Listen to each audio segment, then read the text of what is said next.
Bien, ¿cómo está? Muy buenas noches. Vamos a dar inicio a nuestra clase del día de hoy, donde vamos a continuar con el desarrollo de nuestro temario que corresponde ahora al segundo parcial, ¿no? Primero, este es nuestro plan global, bueno, no está mal dicho, no es plan global, es el contenido de la materia, donde ya hemos visto y hemos trabajado la unidad 1, que es la teoría general de sistemas, desde el punto de vista del precursor de la teoría general de sistemas, que es Ludwig van Bertalanffy, y la unidad número 2, que es propiedades, características y taxonomías, ¿no? Hemos terminado. Como hemos quedado la clase pasada, el examen es de la unidad número 1 y la unidad número 2. Por tanto, ahora nos toca empezar con la unidad número 3, que es metodología de sistemas rígidos y flexibles, donde se tienen que ver tres tipos de metodologías. La metodología de Hall, la metodología de Jenkins y la metodología de Jekyll. ¿Ok? Entonces, cada clase vamos a ver una metodología de estas. ¿Ok? Son tres unidades las que tenemos que ver, 3, 4 y 5, ¿no? Las tres unidades que tenemos que trabajar para nuestro segundo parcial. Entonces empecemos. ¿Ok? Bueno, este documento también está publicado en nuestra plataforma en la parte de documentos de la materia. ¿Ok? Entonces empecemos con la primera metodología que nos toca ver, que es la metodología de Hall. ¿Ok? Empecemos. ¿Qué nos dice o qué vamos a cambiar? ¿O qué nos dice que tenemos que trabajar? O en pocas palabras, como hablamos de metodología, es un conjunto de métodos que se trabajan para analizar algo. Eso nos dice que es la definición de metodología, ¿no? Ustedes ya han debido ver, o bueno, ustedes ya han debido trabajar eh, lo que es el método científico. Bueno, digo eso, supongo que han trabajado porque al final estamos viendo, bueno, ustedes ya han visto, hay una materia específica que se llama metodología de la investigación y comunicación, que se la ve en primer semestre o segundo, creo, ¿no? Entonces, ustedes ya tienen el concepto básico de lo que es metodología. Como les dije, es un conjunto de métodos que sirven para analizar, proponer y trabajar, en pocas palabras, algo de investigación, ya sea científica, investigación aplicada, todo eso, ¿no? Entonces, eso es lo que significa metodología. ¿Y quién propone? Nos va a proponer en este caso Hall, que es lo que nos ayuda a trabajar o nos ayuda a desarrollar esto. ¿Ok? Bien, ¿qué nos dice? Que va a hacer un énfasis en el desempeño global del sistema, o sea, es una visión holística, ¿no? ¿Por qué? Porque ve como un todo. En contraposición al desarrollo de modelos cuantitativos, de tal forma que una medida de desempeño del sistema puede optimizarse. Ojo, cuando se habla de modelos cuantitativos, estamos hablando de modelos que se pueden medir o, como su nombre dice, cuantificar. Cuando ustedes escuchan la palabra cuantificar o cuantitativo, significa que estamos en presencia de algo que se puede medir. O sea, estamos en presencia de una parte donde se puede tener indicadores. ¿Qué significa que se pueda tener indicadores? Que se puede medir algo en cualquier momento o al final de su desarrollo. Por ejemplo, ustedes cuando vayan a hacer su perfil de proyecto de grado o su perfil de tesis, necesitan o van a necesitar hacer un perfil de proyecto de grado donde sus objetivos tienen que ser cuantificables. ¿Por qué? Porque se tiene que ver qué pasos se están tomando, metodológicamente qué pasos se están dando para poder obtener ciertos resultados para que ustedes puedan trabajar, colaborar, ver un montón de situaciones de su proyecto de grado y se pueda evidenciar. Lo único que se trabaja en un proyecto de grado es eso, evidenciar y colaborar el conocimiento que ustedes han obtenido durante 10 semestres de universidad y ver plasmados en un proyecto de grado. Por eso se llama proyecto de grado. Ustedes van a optar a su primer grado académico, que es la licenciatura, ¿no? Entonces, quería dejar en claro eso porque con esta palabra metodología, ustedes se van a chocar toda su vida, no solamente en su vida universitaria, sino toda su vida. ¿Por qué? Porque metodológicamente, perdón, metodológicamente pueden ustedes trabajar absolutamente todo, cualquier tipo de proyecto, todo lo que ustedes vean conveniente. ¿Ok? Entonces, eso es lo que les quería hacer recuerdo un poco con lo que es metodología. Y como algún rato les dije, ustedes ya han trabajado lo que es el método científico como base, ¿no? Que el método científico es la madre o es el precursor de todos los tipos de metodologías que se tienen. Segundo, otra de las características donde está de esta metodología es la posibilidad de contemplar a través de su metodología.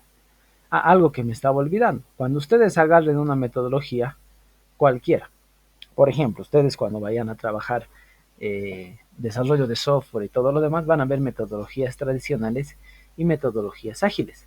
¿Qué significa que sea una metodología tradicional? Estamos hablando o estamos en presencia de el proceso unificado, el RUP, ese tipo de metodologías. Y ahora han nacido las metodologías ágiles, han debido escuchar. Hay la programación extrema, XP, hay Scrum, hay FDD, hay ASD, hay AUP, el proceso unificado ágil. O sea, hay un montón de metodologías. Entonces, ¿qué quiero que sepan eso?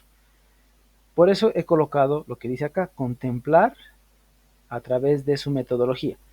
Cuando ustedes escuchen metodología, y eso lo van a practicar al momento de desarrollar software, cuando ustedes estén desarrollando sus talleres, es como colocarse gafas o lentes.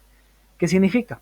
Que nos dan pasos predeterminados, acciones predeterminadas y nos dicen qué resultados tenemos que obtener y cómo lo vamos a obtener. Entonces, en lo personal, yo cuando escucho la palabra metodología de algún tipo, de algún precursor, de algún autor y todo lo demás, lo primero que me viene a la cabeza es anteojos o lentes. ¿Por qué? Porque voy a analizar absolutamente todo con esa visión o con esos pasos.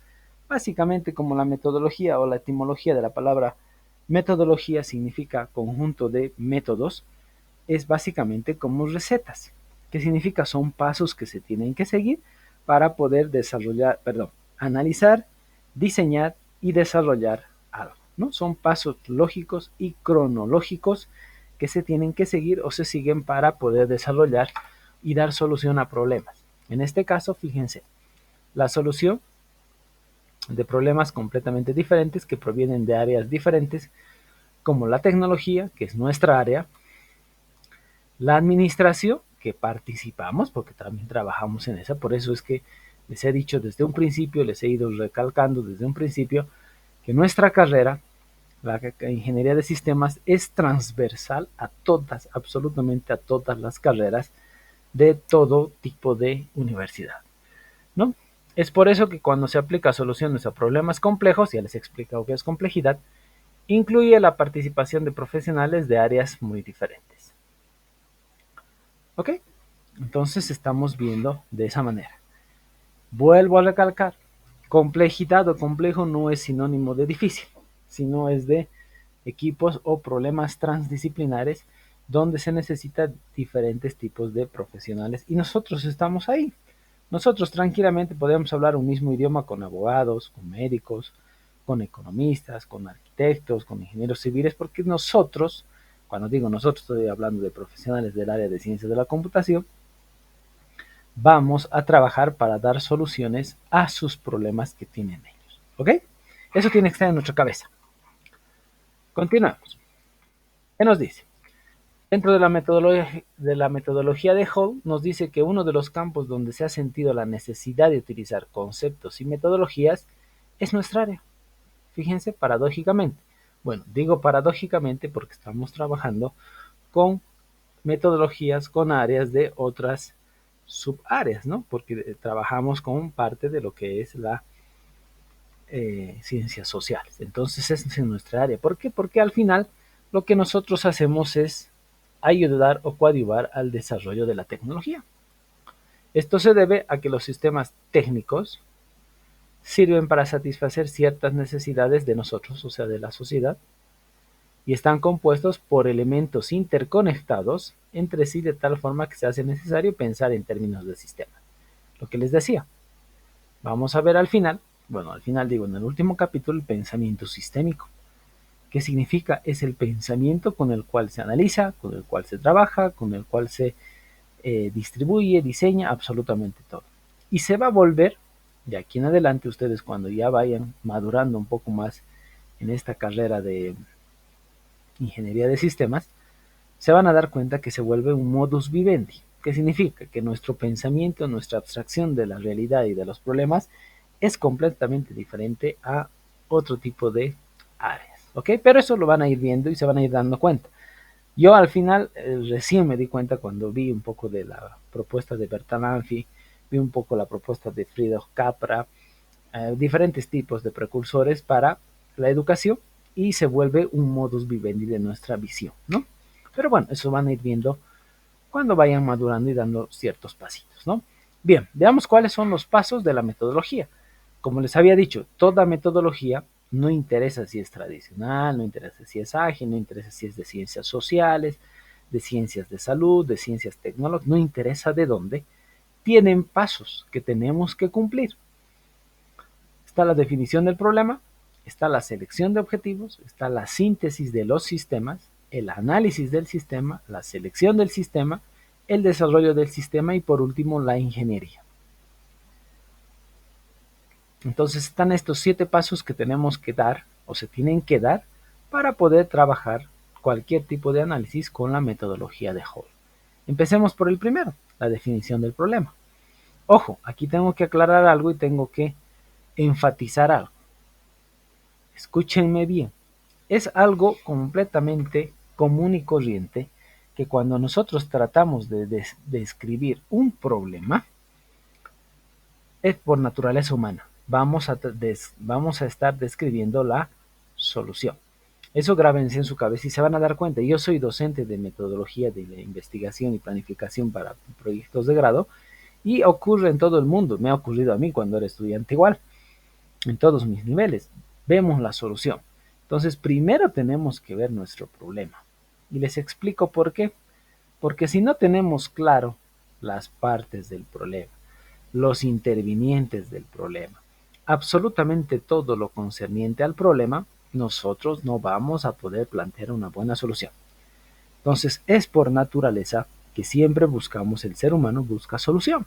Desde la época de las cavernas buscamos soluciones. Y eso esta es una herencia genética que tenemos nosotros. Pero entonces acá también tenemos que, como nosotros estamos siendo personas estudiadas y todo lo demás, tenemos que centrarnos, tenemos que pensar que tenemos que analizar y describir el problema. ¿Ok? Esa es una apreciación que les hago por experiencia, por todo lo que he estado viendo y trabajando con mis estudiantes de últimos semestres de proyecto de grado y de tesistas para este tipo de inconvenientes que se tienen al momento de escribir. Cuesta escribir y mucho más el problema, ¿no? Entonces, para Hall, ¿qué nos dice que es la definición del problema?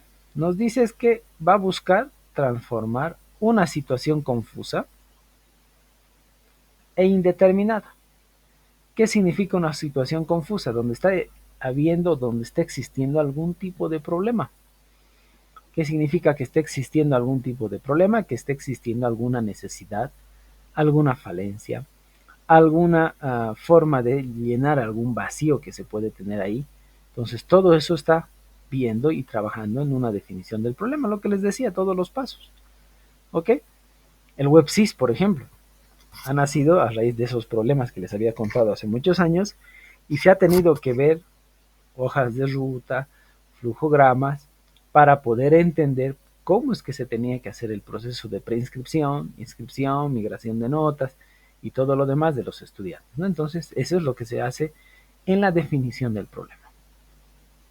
Y por lo tanto, reconocida como problemática y por lo tanto es algo indeseable. O sea, estamos en un estado indeseable, algo que quisiéramos mejorar, quisiéramos proponer, quisiéramos dar un paso más adelante, ¿no? Y es un estatuto en donde se tiene que tratar de definir claramente. Esto es algo sumamente importante. Se tiene que declarar o se tiene que hacer de la manera más clara posible para poder definirlo. Por eso les digo, hay muchas personas que tienen muchos problemas de ese tipo, ¿no? Luego viene el establecimiento de los objetivos preliminares. Cuando estamos en la selección de objetivos, se tiene un set o se puede tener como una lluvia de ideas de los objetivos de nuestra problemática. ¿Qué significa que vamos a establecer los objetivos preliminares? Como es una lluvia de ideas, o puede ser una lluvia de ideas, lo que nosotros vamos a tener es un conjunto grande de objetivos que estamos pensando plantear, de los cuales vamos a ir analizando de acuerdo a nuestro problema, a la definición de nuestro problema, o sea, esto pasa después de esto, y no es solamente eso, también se tiene que volver a analizar para ver cuál de todos los objetivos son los que van a satisfacer o son los que van a transformar nuestra realidad problemática. ¿Ok? Luego viene los análisis de distintos sistemas, que es el paso número 3. ¿Qué se tiene que trabajar en el análisis de distintos sistemas? Lo que siempre me han ido repitiendo a mí mis profesores de matemáticas, lo que siempre he ido repitiendo yo a mis estudiantes, es que para la solución de diferentes tipos de sistemas, para el desarrollo de diferentes tipos de sistemas, se tienen diferentes propuestas o diferentes caminos. Es lo que pasa con ustedes, ¿no? Digo con ustedes cuando ustedes están trabajando en un examen, por ejemplo, o en una práctica, se les da un tipo de problema y todos encuentran soluciones. Y al momento de revisar, ustedes se van a dar cuenta que no contamos o no estamos con las mismas respuestas. ¿No es verdad? Todos tienen diferentes respuestas, pero al tener diferentes respuestas llegamos a una solución a un problema determinado, y eso pasa con el análisis de distintos sistemas. ¿Ok? Bien, continuamos con los pasos. El siguiente es la de la definición del problema. Los demás pasos de la metodología ojo, este depende mucho, o es la base o los cimientos de todo lo que va a venir adelante. Entonces, los demás pasos de la metodología dependen cómo haya sido concebido y definido el problema. Y aquí yo me tomo una semana con mis estudiantes, bueno, eso les doy como parámetro, una semana con mis estudiantes para poder definir el problema. Porque si no se tiene un problema, mucho menos vamos a poder diseñar y llegar a una solución. Eso hay que ser conscientes y eso hay que ir pensando. Y nosotros tenemos que ir trabajando de esa manera. ¿Por qué? Porque al final tenemos que trabajar así. ¿Ok? Siempre tengan un plan A y un plan B como mínimo. Bueno, eso siempre les digo a todos mis tesistas, ¿no?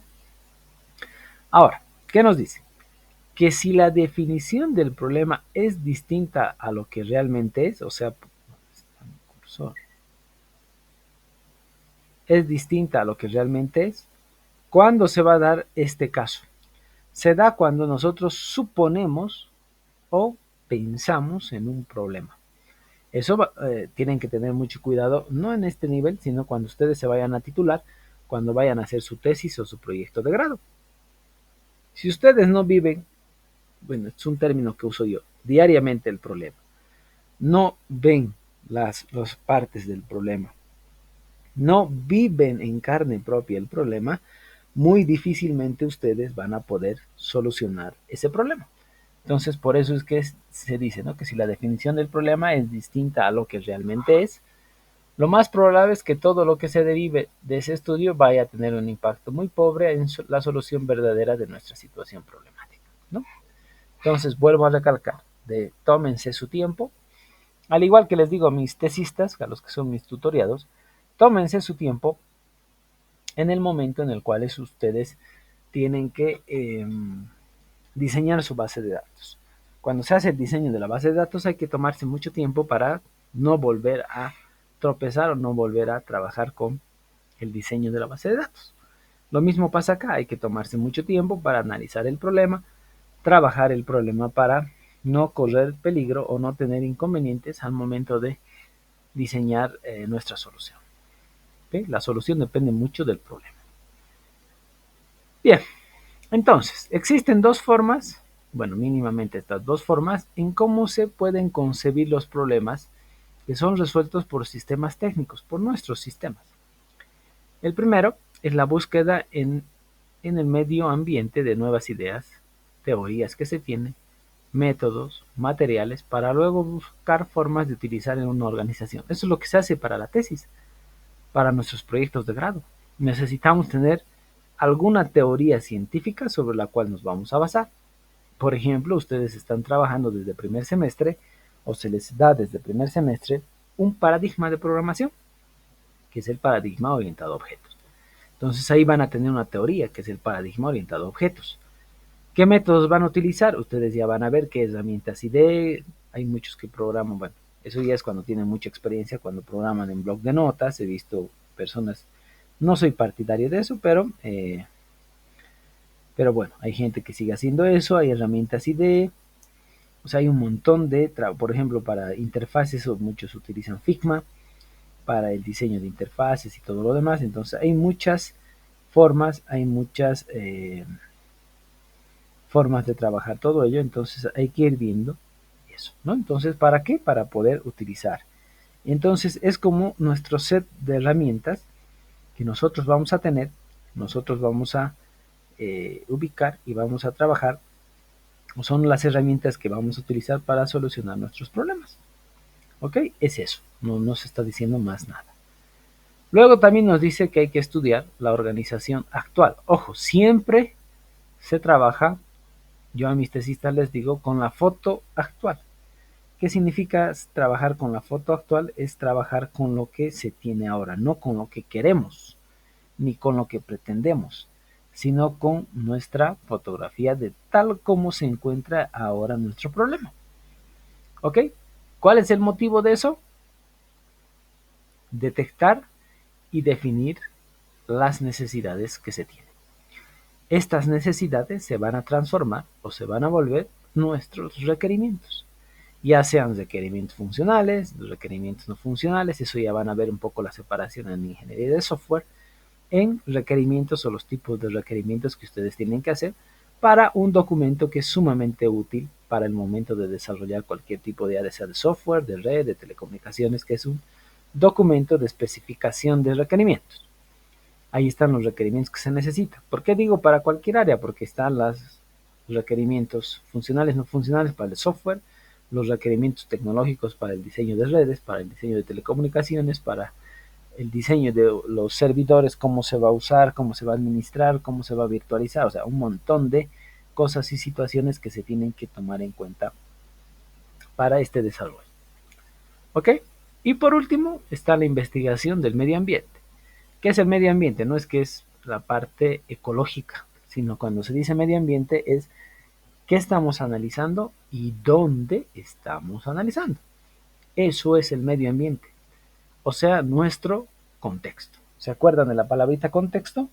Ese es el medio ambiente para nosotros, nuestro contexto. ¿Ok? O sea, ¿dónde? Si es un problema de transporte público, buscar transporte público. Por ejemplo, tengo tesis que están empezando a trabajar con la búsqueda de transporte público en la ciudad de Cochabamba. No todos conocemos la ciudad de Cochabamba. ¿Qué pasa si yo el día de mañana les digo va a haber clases extras en mi casa y vivo en tal lugar? Entonces ustedes nunca han venido por donde yo vengo, por donde yo vivo. Entonces necesitan llegar, necesitan saber qué transporte público les va a traer acá y les va a devolver hacia su casa, ¿no? Entonces hay una aplicación que se está desarrollando de ese tipo, ¿no? Entonces, y ese es el contexto. Entonces hay que ponerse en contexto para trabajar, ¿ok? Es algo que les puedo ir diciendo y les puedo ir adelantando. Luego viene la investigación de necesidades. ¿Las necesidades de quién? Eso también hay que ponerse a pensar. ¿De quiénes son las necesidades? Primero, pueden ser de nosotros, pueden ser de las personas de nuestro entorno, pueden ser las necesidades dentro de la universidad que ustedes vean. Por ejemplo, repositorios de prácticas, simuladores, bootcamps. O sea, hay un montón de necesidades dependiendo mucho del área de interés de cada uno de ustedes. Mucho depende de eso. ¿Qué significa el área de interés? El área de interés es lo que algún momento yo les dije. En lo personal, yo me he ido al área de programación en dispositivos móviles, me he ido al área de telecomunicaciones, me he ido al área de manejo de networking y servidores. Entonces, esas son las necesidades con las cuales yo trabajo y donde yo doy soluciones. Por ejemplo, aplicaciones web y otras cosas no me meto porque al final he tomado la decisión de especializarme en esas otras áreas. Bueno, en el área educativa, ¿no? Tengo un doctorado también en esa área. Entonces me he ido capacitando en diferentes tipos de áreas. En telecom, por ejemplo, tengo una maestría, ¿no? Entonces, de esa manera hay que ir adquiriendo habilidades de acuerdo a las necesidades y donde nos sentemos cómodos. ¿Qué significa sentarnos cómodos? Donde nosotros veamos que nos desenvolvemos de mejor manera, ¿no? Entonces las necesidades caen dentro de 3 categorías macro. Bueno, yo les llamo macro, ¿no? La primera es donde se incrementa la función de un sistema. O sea, en pocas palabras, hacer que un sistema realice más funciones de las actuales. El WebSys se ha ido creando con un módulo y ahora han visto va desarrollándose con más módulos, se han ido desarrollando, se han ido adicionando, se han ido haciendo varias cosas para ir aumentando el tamaño y ahora ya es un sistema medianamente grande. Luego el segundo es incrementar el nivel de desempeño. ¿Qué significa incrementar el nivel de desempeño? Hacer que un sistema sea más confiable, más fácil de operar y mantener y capaz de adaptarse a niveles de estándares más altos. O sea, cuando se habla de estándares, se habla de indicadores. Cuando se habla de indicadores se habla de compararse, ¿no? Por ejemplo, y este es un mejor ejemplo que yo les doy a mis estudiantes de cálculo 1, porque doy cálculo 1 también en la universidad. Cuando ya han pasado ustedes por cálculo 1, cuando ven la parte de aplicación de la derivada, cuando se dice máximos y mínimos relativos, ¿no? ¿Por qué digo estos estándares? Porque al final yo mido 1,75, les digo a mis estudiantes, y a criterio personal, ¿soy alto o bajo? Muchos me dicen es alto, otros no, tamaño promedio, otros me dicen es bajo. La pregunta del millón que se tendría que hacer antes de decir si soy alto, bajo, tamaño promedio, es soy alto, bajo, mediano, tamaño promedio, en comparación de quién. O sea, tengo que comparar. Si me comparo con un pigmeo, soy gigante. Pero si me comparo con un jugador de la NBA, como por ejemplo Shaquille O'Neal, 2 metros 18 centímetros, soy el enano, soy yo. Entonces, eso es un estándar. Compararse contra algo. Por ejemplo, si hablamos de velocidad de transacciones, podemos decir que el WebSys es una aplicación que trabaja rápido, es confiable y todo lo demás. Pero en relación de qué? Por ejemplo, ¿cuántas transacciones puede haber máximo en el WebSys? 70.000 a 80.000 transacciones, ¿no? Y no son seguidas. Ahora vámonos a una transacción de servidor de Gmail, por ejemplo. Tiene alrededor de 16 millones de transacciones por segundo. Y es más rápido que nuestro WebSys. Entonces hay que ver un poquito con qué nos comparamos. ¿Ok? Por eso son los estándares. Han debido escuchar de la famosa evaluación y acreditación. O sea, nos comparamos contra estándares predeterminados de acuerdo a los sistemas de acreditación. Y vemos si estamos acreditados o no, con funcionamiento óptimo, bueno, algunas cosas, ¿no? Entonces se pueden ir comparando eso. Por ejemplo, en sistemas ERP, muchos se comparan con el SAP. El SAP es una aplicación ERP alemana que se utiliza en casi todo el mundo, donde hay un sistema de recursos humanos, recursos de flujo de documentación, de inventarios, de personal, o sea, es un sistema ERP. Tiene dos versiones, ¿no? El SAP Business One y el SAP Business, que es la versión mayor.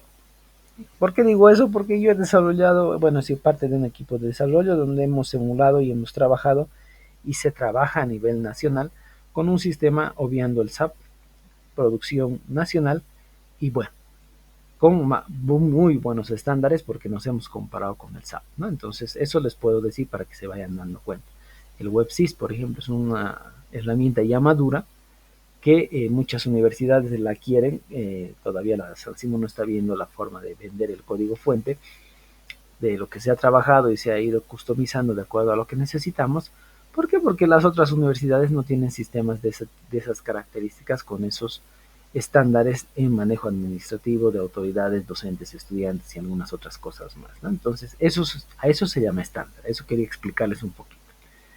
Y bueno, por último está la tercera categoría, que nos dice que es la disminución de costos y hacer que un sistema sea más eficiente. Cuando se habla de costos, se habla de varias cosas. Muchos creen que es solamente dinero. Costos es dinero. Está más o menos bien. ¿Qué significa más o menos bien? Que una parte de la reducción de costos es eso. Ahora, costos casado con eficiencia, estamos hablando de reducción de tiempos. Eso ya es también recursos o se está disminuyendo los costos. Cuando se habla de costos, también estamos hablando de la reducción de tiempos de procesamiento, tiempos de reportes, tiempos de trabajo. O sea, son varias cosas que ustedes tienen que ir viendo y tienen que ir analizando como la reducción de costos. ¿Ok? Eso es lo que les puedo ir diciendo. Mucha gente cree que dice, costos es dinero. No, una pequeña parte es dinero, el resto no.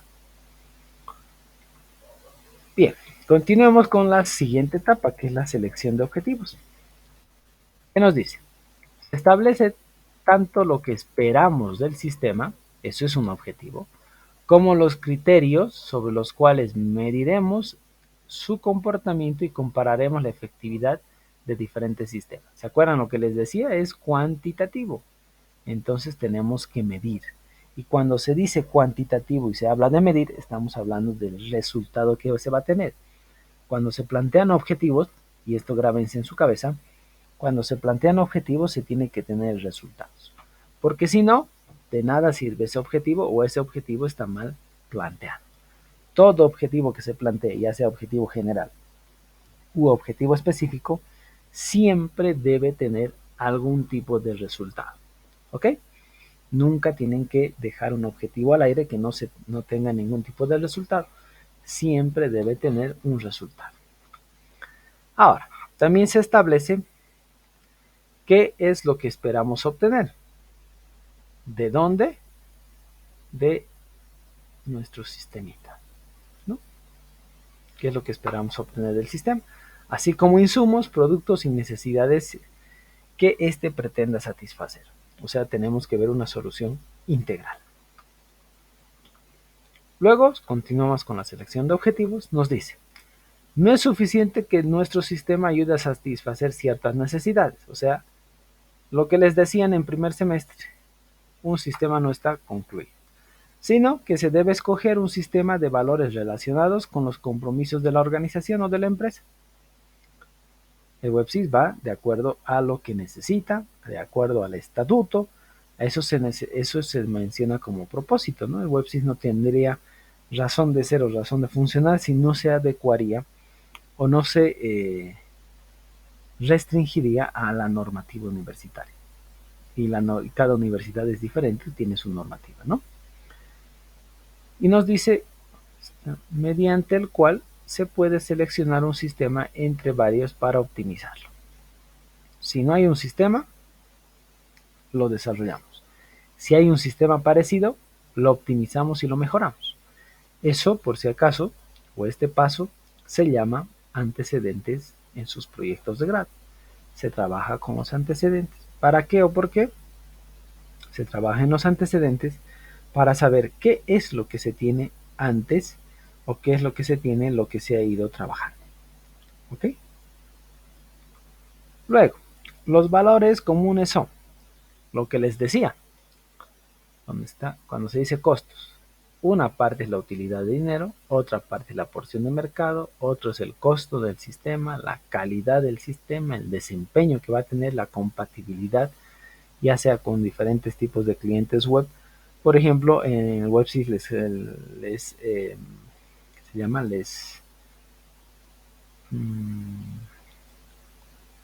sugieren, ahí está, esa es la palabra correcta, les sugieren trabajar con Firefox, pero también con Chrome, ¿no? Y bueno, hay diferentes tipos de compatibilidad que tiene, pero sugieren trabajar con ciertos tipos de clientes web. La flexibilidad, adaptabilidad, simplicidad, seguridad y tiempo. ¿Se dan cuenta? Cuando se habla de costos, también podemos ver todo esto. No solamente pensar, es casi un sinónimo en nuestras cabezas de que costo es dinero. No, aquí está, les estoy dando estos ejemplos para que ustedes puedan ver que como costo o como un beneficio también podemos obtener todas estas mejoras. Pasemos a síntesis del sistema. ¿Qué nos dice? Como su nombre dice, síntesis. Lo primero que se debe hacer es buscar las alternativas. No estoy casi de acuerdo en esto lo coloco porque Hall lo plantea así. No son todas porque al final nunca vamos a poder determinar todas las alternativas que tengamos para proponer, ¿no? todas las alternativas conocidas a través de las fuentes de información a nuestro alcance, o sea, lo que podamos encontrar. Si el problema ha sido definido ampliamente, el número de alternativas debe ser bastante grande. ¿Se acuerdan del plan A y plan B que les decía? Es eso. Siempre en su vida trabajen con dos, mínimamente, eso es lo correcto, mínimamente con dos tipos de alternativas de solución para algo. Nunca se, y eso sí, se me quedó grabado en un tutor que tuve en Holanda, nunca se centren y se queden con una sola alternativa. Siempre tienen que tener dos tipos de alternativas para todo, no solamente para el desarrollo de software, para la vida. Siempre son dos, ¿ok? Bueno, mínimamente dos. Luego viene el diseño funcional, como su nombre dice, diseño de las funciones que va a tener, por eso es diseño funcional.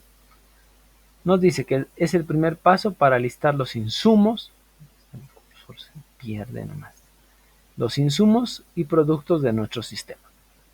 O sea, que una vez que nosotros desarrollemos o hagamos esto, se deben listar las funciones que se tiene que realizar para los dados ciertos insumos que se obtengan. Estas funciones se realizan sistematizando, mostrando modelos esquemáticos y actividades, todo eso. En pocas palabras, ¿qué quiero decirles? Estos son los objetivos específicos. ¿Ok? Lo que hemos visto hasta hace un momento podría ser el objetivo general y este diseño funcional son los objetivos específicos. ¿Por qué? Porque son las pequeñas partes que vamos a plantear y desarrollar para nuestro sistema para que nosotros podamos trabajar, podamos diseñar y podamos obtener solución a nuestra problemática. ¿Ok?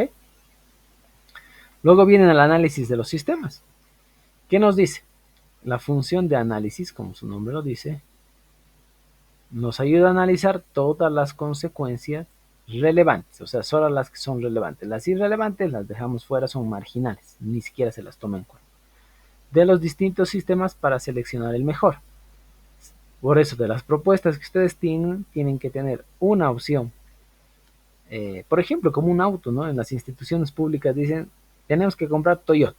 ¿Por qué? Porque los caminos en Bolivia son un desastre, hay rompemuelles, o sea, es el auto que es casi hecho para Bolivia, entonces se tiene eso. Si no se pudiera por el presupuesto, características y todo lo demás, se tiene que optar por otro. Entonces, si se han fijado en las instituciones, primero está Toyota, después está Nissan.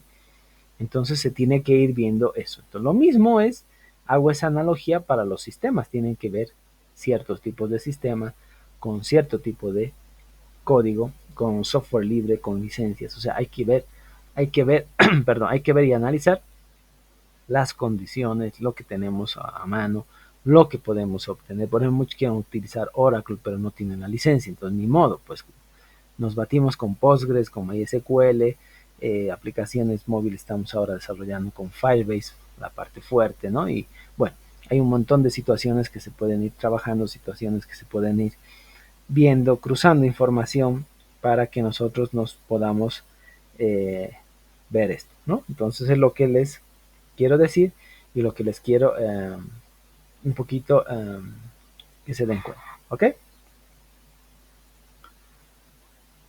Bien, también nos dice que la información que se obtiene en esta etapa se retroalimenta. Se retroalimenta.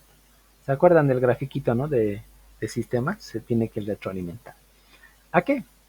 A las funciones de selección de nuestros objetivos y nuestro síntesis de sistemas. O sea, en pocas palabras, a las fases anteriores. Por tanto, los sistemas se analizan en función de los objetivos que nosotros tengamos o en función de los objetivos que estemos buscando nosotros. ¿Ok? Tienen que darse cuenta de eso. Todo depende de acuerdo a lo que nosotros querramos obtener. Luego viene la comparación. Siempre se hace. Esto también es parte de nuestros antecedentes.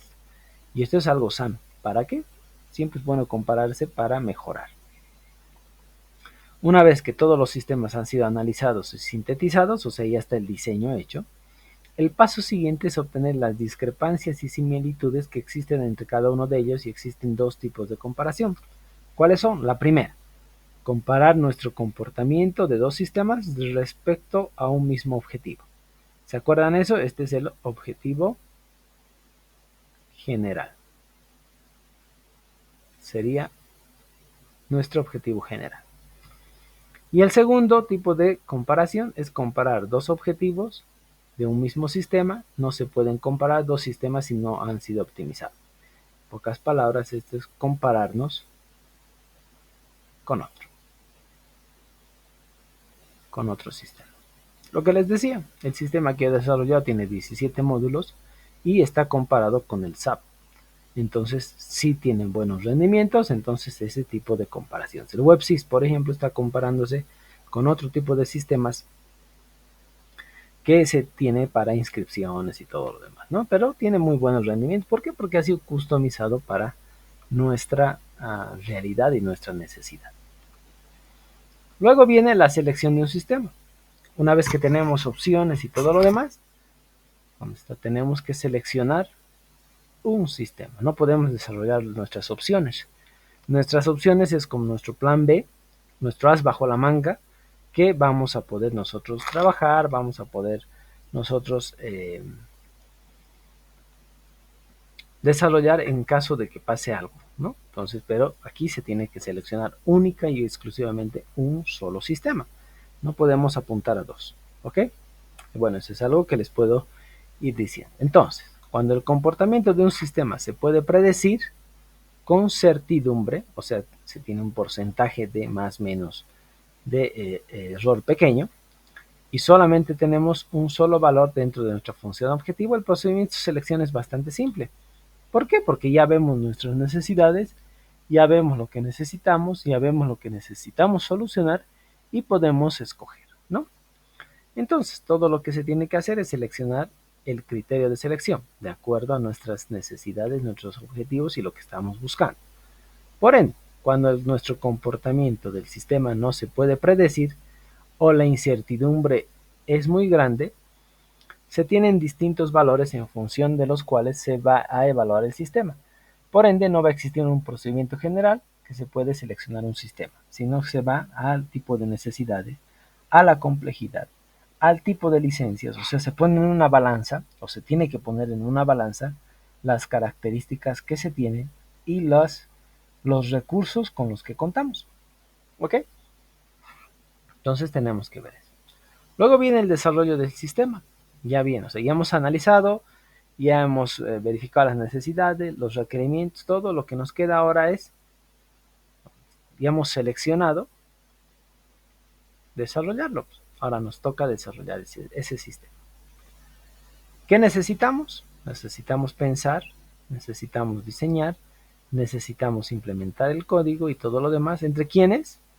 Entre un grupo de personas.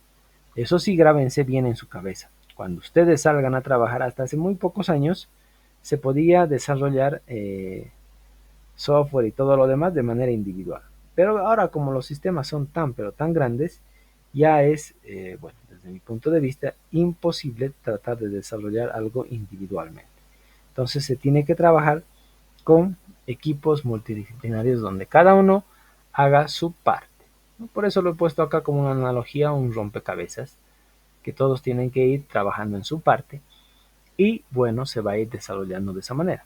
Es por eso que los talleres, al ser proyectos grandes, no los acabarían de manera individual, sino de manera o de forma que ustedes lo hagan grupal, ¿no?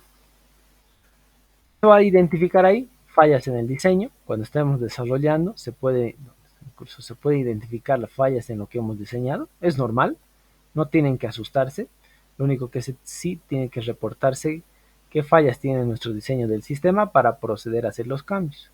¿Quiénes tienen que saber de los cambios? Todos. ¿Quiénes tienen que saber de las fallas? Todos. ¿Por qué? Porque no se quiere o no se debe o se debe tener en cuenta que no se debe volver a cometer ese mismo error. Si somos un grupo de 10 personas, no vamos a esperar que las otras 9 cometan ese mismo error. Es por eso que es necesario reportarlo. No se asusten, no se sientan mal, no se sientan menos. Es de lo más común y corriente que se hace. En cualquier parte del mundo se hace eso, se reporta. ¿Por qué? Porque lo que se necesita es trabajar, evolucionar, continuar el camino con la mínima cantidad de errores. Y el reporte de errores nos sirve, nos ayuda para que nosotros o para que todos no cometan ese mismo error, ¿no? Es algo, una recomendación que les puedo ayudar. Otro problema que se tiene en el desarrollo del sistema es las fallas en la construcción o en el desarrollo de nuestro sistemita. Esto también se tiene que reportar, o sea, absolutamente todo. ¿Qué es lo que se construyó mal o qué es lo que se desarrolló mal para poder proceder a corregirlo? Imagínense que haya fallas en la base de datos.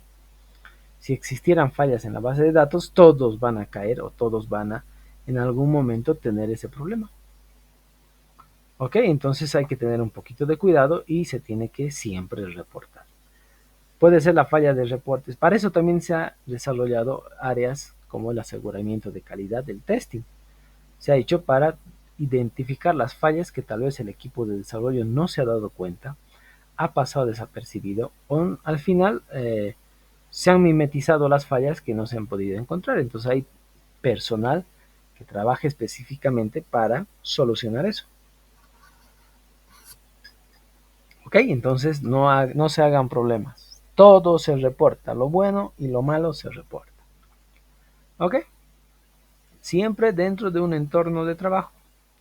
He puesto esto como ejemplo porque no sé qué entorno de trabajo tendrán. Puede ser, ahora hay entornos híbridos, hay entornos 100% virtuales, hay entornos presenciales. O sea, no sabemos, con esta pandemia ha sido modificado todo, ¿no? Bueno, si ustedes van a ser freelancers, va a ser todo virtual, ¿no? Entonces eso tienen que ver un poquito ustedes, ¿ok? Luego viene la ingeniería. Cuando hablamos de ingeniería, tenemos que hablar de ideas. Aquí estamos nosotros. Siempre digo yo, un ingeniero, una pequeña partecita, un pequeño porcentaje de los ingenieros que ustedes están apuntando a ser ingenieros, estamos dedicados a solucionar problemas. La otra parte está dedicada o estamos eh, formados para identificar potenciales problemas y plantear soluciones. Para eso se ha hecho la ingeniería, por eso es el ingenio plasmado en soluciones.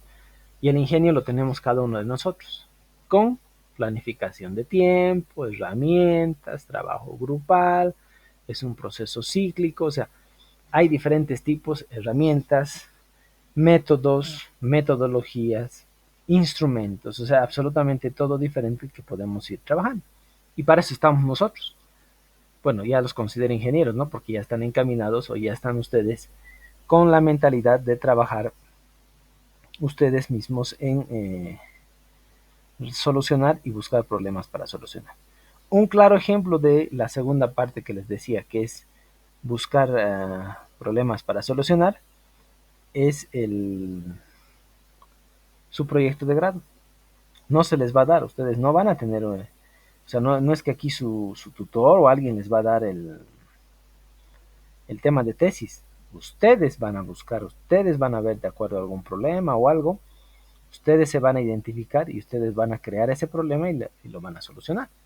¿Por qué? Porque ustedes ya tienen el pensamiento, la abstracción, las herramientas, la formación, absolutamente todo para ello. ¿Ok? Eso es algo que tienen que ponerse bien en su cabeza. Ahora, la ingeniería nos ayuda a vigilar, ¿dónde está? A vigilar la operación del nuevo sistema. ¿Para qué? Para mejorar en diseños futuros. Al momento de diseñar, al momento de implementar y de desarrollar, ya tenemos que estar dando un paso adelante. ¿Qué significa? Que si bien vamos a tener un set o una lista de requerimientos, nosotros tenemos que ir pensando en cómo vamos a ir a mejorar en la siguiente versión. Si bien muchos me dicen, ¿por qué ya está pensando en la segunda versión o en mejorar el sistema si todavía no hemos culminado el primero? Tal vez es algo mío, ¿no? Pero muchos me cuestionan eso y yo prefiero trabajar de esa manera porque todo se puede perfeccionar en el tiempo y se puede mejorar en el tiempo. Y esa es la forma en la cual yo pienso. Y bueno, espero que todo el mundo piense así porque al final es la mejor forma proactiva de ir trabajando. También nos sirve la ingeniería para corregir las fallas en el diseño. no es que vamos a diseñar de cero, sino se va a corregir lo que se debe corregir, lo que se puede corregir y lo que sería o sirve para enriquecer el diseño preliminar o el diseño inicial que teníamos. También nos sirve para adaptar el sistema a cambios del contexto. ¿Dónde está del medio ambiente? Por ejemplo, un claro ejemplo es lo que ha pasado hoy día. He visto las publicaciones. Hoy se ha aprobado la convocatoria para el Congreso Universitario.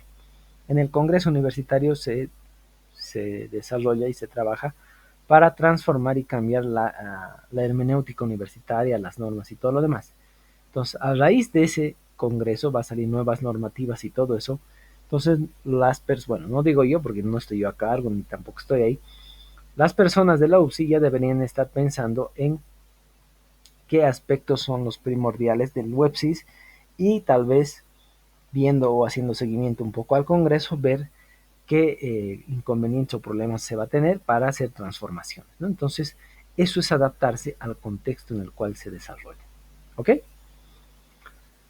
Luego viene la asistencia al cliente, que cuando se dice asistencia al cliente se trata de asistencia a los diferentes tipos de usuarios que acceden al sistema en diferentes formas e instancias. Siempre es bueno hacer manuales de usuarios que sean pequeños y cortos. Eso les digo porque en una empresa X donde fui a trabajar hace mucho tiempo atrás, me dieron el manual de usuario del sistema y era más grueso que mi tesis. Y yo digo, ¿y esto será que lee la gente? Yo creo que no.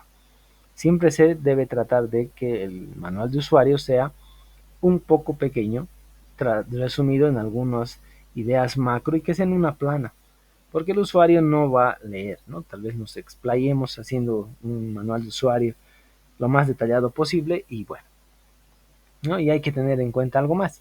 El primer soporte que se da a un usuario es el primer soporte que él mismo se da. Eso sí ha aprendido en Ente. Se ha capacitado a secretarias, a ingenieros para que ellos sean los primeros que vean el ping de la red, algunas pequeñas cositas que les ha gustado, bueno, les doy mi experiencia, les ha gustado a esas personas aprender esas nuevas cosas y ya te decían, no, el ping no da, entonces las personas de soporte que estaban encargadas iban y ya sabían un poquito la perspectiva que se tenía, ¿no? Pero eso les va a dar las herramientas y todo lo demás, la experiencia. Y la experiencia se la ve en campo, ¿ok? Y ahí está. ¿Quiénes son? Todos nosotros. Nos vamos a desarrollar, por eso siempre digo, en diferentes lugares, en diferentes tipos, en diferentes contextos, bajo diferentes circunstancias. Hay empresas públicas, hay empresas privadas, hay empresas mixtas, hay cooperativas, o sea, todas ellas tienen una hermenéutica completamente diferente una de la otra. Entonces, lo primero que hay que saber es cómo se desenvuelve eso para poder adaptarse a ese tipo de situaciones, circunstancias e instituciones sobre las cuales se va a ir a trabajar. ¿Ok? Y eso es, bueno, eso es todo lo que propone Hall, ¿no? En su metodología.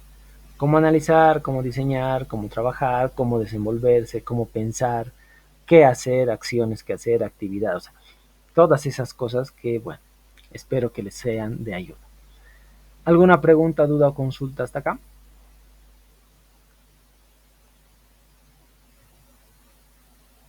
No hay. Ok, entonces esta es la primera metodología de las tres que vamos a ver en cada clase. Bueno, en cada clase vamos a ver una de ellas, ¿no?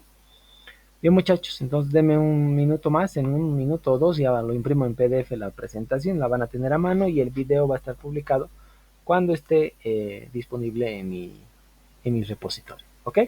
Nos vemos el día lunes para ver la otro tipo de metodología que nos toca ver de la unidad número 3 de nuestro contenido. Cuídense, nos vemos hasta el día lunes. Hasta luego, muchachos.